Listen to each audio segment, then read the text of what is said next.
Good morning. నా పేరు Sivaramakrishna, SRK group of school chairman. తల్లిదండ్రులకు, కరస్పాండెంట్ మిత్రులకు మరియు విద్యా వ్యవస్థలో ఉన్న విద్యావేత్తలకు విజ్ఞప్తి. ఈ సంవత్సరం 2024-25 కాను స్కూల్స్ జూన్ 12 నాడు రీఓపెన్ అయినాయి.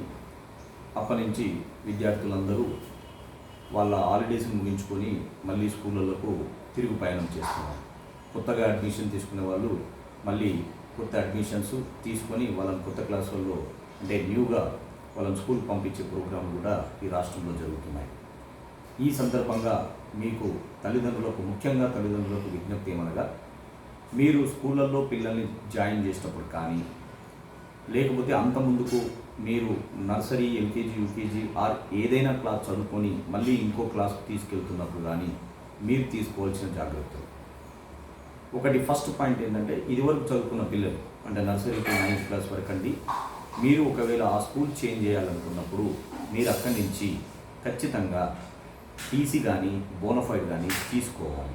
ఆ తీసుకునేటప్పుడు అక్కడ వాళ్ళను పెన్ నెంబర్ రాయమని చెప్పాలి. పెన్ నెంబర్ అంటే ఏంటంటే పర్మనెంట్ ఎడ్యుకేషన్ నంబర్. ఇది గత కేంద్ర ప్రభుత్వాలు, రాష్ట్ర ప్రభుత్వాలు యూడైస్ ప్లస్ అని చెప్పేసి లాస్ట్ ఇయర్ మనకు ప్రతి విద్యార్థి ఎవరైతే రికగ్నైజ్ స్కూల్లో చదువుకున్నారో వాళ్ళకు ఈ పెన్ నంబర్ అలాట్ చేయడం అయింది. ఎవరైతే ఏ విద్యార్థి అయితే Aadhaar card, date of birth certificate సవ్యంగా వాళ్ళు ఎవరైతే స్కూల్కి అప్పచెప్పారో వాళ్ళకు మాత్రమే పెన్ నెంబర్ వచ్చింది. వితౌట్ ఆధార్ కూడా ఎన్రోల్ అయింది, కానీ అది పెద్దగా మనకు ఆధార్ నెంబర్ లేకపోవడం వల్ల అప్డేట్ కాకపోవడం అనేది ఒక సమస్యగా ఉంది. కాబట్టి తల్లిదండ్రులారా, మీరు జాయిన్ చేసేటప్పుడు ఖచ్చితంగా Aadhaar card, date of birth certificate compulsory స్కూళ్ళల్లో సబ్మిట్ చేయాలి. రెండో విషయం ఏంటంటే, ఇప్పుడు కొత్తగా విద్యను అందించడానికి పంపిస్తున్న విద్యార్థులకు సంబంధించినప్పుడు కూడా మీరు నర్సరీలు కానీ ఎల్కేజీలు కానీ చేస్తున్నప్పుడు ఖచ్చితంగా మీరు Aadhaar card, date of birth certificate తీసుకొని ఆ స్కూల్లో పెన్ నెంబర్ అలాట్ చేయబడుతుందా లేదా అని చెప్పి తెలుసుకోండి. ఒకవేళ ఆ స్కూల్ కనుక పెన్ నెంబర్ అలాట్ చేయని పక్షంలో ఆ స్కూల్ అన్రికగ్నైజ్ స్కూల్ అని గుర్తు ఎరగాలని చెప్పేసి విజ్ఞప్తి. నా దగ్గరకు ఒక ఎగ్జాంపుల్, ఈ సంవత్సరం మేము అడ్మిషన్ తీసుకున్నప్పుడు కొందరు 4th క్లాస్ 5th క్లాస్లో అడ్మిషన్కి వచ్చేప్పుడు మేము వాళ్ళని బోనఫైడ్ రికార్డ్ షీట్ అడిగామండి. అడిగినప్పుడు ఆ రికార్డ్ షీట్ బోనఫైడ్ చేస్తున్నప్పుడు పర్మనెంట్ ఎడ్యుకేషన్ నెంబర్ ఇవ్వమని చెప్పాము. కానీ ఆ స్కూల్ వాళ్ళు పర్మనెంట్ ఎడ్యుకేషన్ నెంబర్ అంటే అడ్మిషన్ నెంబర్ అని చెప్తున్నారు. అంటే దాని మీనింగ్ ఏంటంటే, నేను సరే ఎందుకైనా మంచిదని చెప్పేసి ఆ మండల్లో వెలిపితే అంటే ఆ పిల్లోడు ఏ స్కూల్లో అయితే చదివాడు, ఏ మండల్లో ఉన్నాడు, ఏ జిల్లాలో ఉన్నాడు అని చెక్ చేస్తే ఆ జిల్లాలో కానీ ఆ మండల్లో కానీ ఆ స్కూల్ పేరు అనేది ఆన్లైన్లో కనబడట్లేదు. అంటే అది అన్రికగ్నైజ్ స్కూల్. గత 4-5 సంవత్సరాలుగా వాళ్ళ ఆ విద్యార్థి అక్కడే చదువుతున్నారు. పెన్ నెంబర్ లేకపోతే ఏమవుతుంది? ఇక్కడ మీకు ఇంకో 3వ కేసు మీకు చెప్పదలుచుకున్నాను.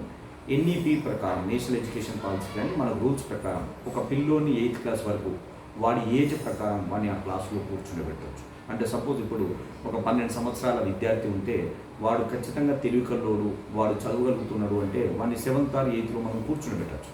కానీ 9th వచ్చేటప్పుడు మాత్రం కంపల్సరీ 8th టీసీ కానీ 8th చదువుకున్న సర్టిఫికేట్ కావాలి.